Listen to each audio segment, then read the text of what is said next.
এটি কুড়িগ্রাম, বাংলাদেশের উত্তরের একটি জেলা। বাংলাদেশের শীতবহুল এলাকাগুলোর মধ্যে কুড়িগ্রাম অন্যতম।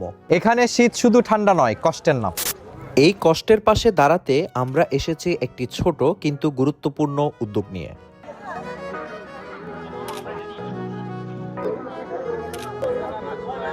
এই শীতে উষ্ণতা ছড়িয়ে দিতে কুড়িগ্রামের বিভিন্ন জায়গা থেকে আমরা ৫০০টি পরিবারকে নির্বাচিত করেছি। আসছি যে চট্টগ্রাম থেকে। আমাদের সংস্থার নাম হচ্ছে আল মানাহিল। কুড়িগ্রামে আমরা আগে অনেক কাজ করছি, আমাদের অনেক কাজ আছে, টিউবওয়েল হতে শুরু করে মসজিদ হতে শুরু করে মানাহিলের অনেক কাজ চলতেছে আলহামদুলিল্লাহ। তো সবাই আমাদের জন্য সবসময় কাজ দিলে দোয়া করবেন, যাতে আমরা এখানে আরো বেশি কাজ করতে পারি। বৃদ্ধ, শিশু কিংবা বিধবা সবাই আমাদের এই প্রকল্পের আওতাভুক্ত। যেসব পরিবারের একটি ভালো কম্বল কেনার সামর্থ্য নেই, আমরা তাদেরকে এই প্রকল্পের আওতাভুক্ত করেছি।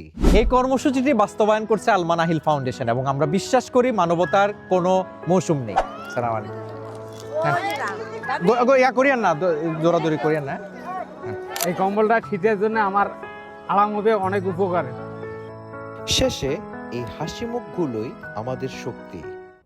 শীতের কনকনে ঠান্ডায় একটি কম্বল শুধু কাপড় নয়, এটা উষ্ণতা, ভরসা আর ভালোবাসার বার্তা। কুড়িগ্রামের এই মানুষগুলোর চোখের আনন্দই প্রমাণ করে একটু সহযোগিতাও কত বড় স্বস্তি দিতে পারে।